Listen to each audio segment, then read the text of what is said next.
Moi, ce qui me motive, outre le fait de pouvoir mettre à l'honneur le travail des collaborateurs, internes ou externes, c'est vraiment, moi j'y vois une opportunité de pouvoir porter la voix des patients et de vraiment saisir le moment pour faire passer les messages de prévention, de déstigmatisation. Donc je me dis c'est un moment de visibilité qui permet vraiment en fait de qui permet de faire passer le message qu'en fait la santé mentale c'est l'affaire de tous. C'est le rendez-vous incontournable. Je m'en rendais pas compte avant d'organiser les événements, mais tous ces échanges que moi je pouvais avoir presque au quotidien avec tout le réseau extérieur comme ça, ben en fait c'est pas si évident que ça pour d'autres personnes des services. Et donc c'est vraiment l'opportunité de pouvoir mettre en communication ces gens et avoir cet endroit de partage, de réflexion, ce temps de pause dans le quotidien comme ça qui est freiné aussi. Et donc d'avoir vraiment des moments où on re-questionne sa pratique, on repense les choses, on découvre des nouvelles théories, des nouvelles avancées, des nouveaux concepts, etc. C'était un peu l'idée qu'à travers notre militantisme, quelque part, on puisse porter leur voix là où ils sont la plupart du temps stigmatisés, où on les prend peut-être pas au sérieux, etc.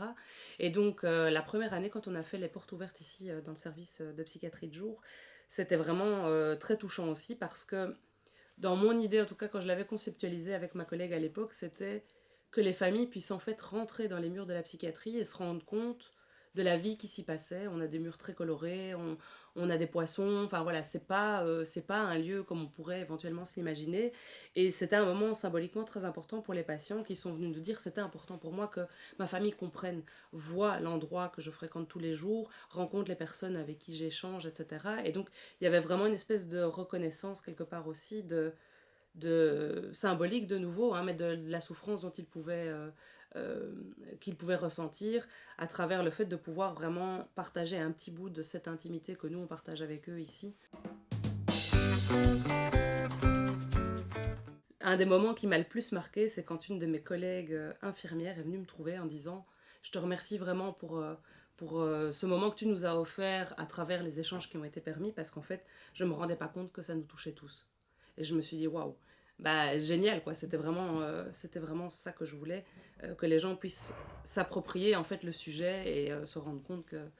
finalement oui, on est tous concernés de près ou de loin, que ce soit soi-même ou un membre de sa famille ou de son entourage ou à minima nos patients. Et c'est vrai que le fait de pouvoir faire passer les messages aux gens, au public, que le corps physique, quand il est touché, comme ici dans tous les services à l'hôpital, les gens viennent en général pour un problème physique. On oublie très souvent que ça a un impact sur le psychique aussi. Et donc c'est vraiment pouvoir avoir ces messages très militants de voilà, il faut en tenir compte, il faut à minima passer le relais. Quoi. C'est pas qu'on est tous avec des capes de sauveur et qu'on doit tous prendre en charge le patient dans sa globalité si ce n'est pas notre fibre, mais c'est à tout le moins savoir qu'il y a telle et telle personne vers qui on peut relayer à l'intérieur ou vers l'extérieur, tel ou tel service, etc. Donc pour moi c'est vraiment un moment qui permet de donner de l'information de manière très générale et permettre une prise en soin, je l'espère, plus, plus, oui, plus dirigée, plus spécifique.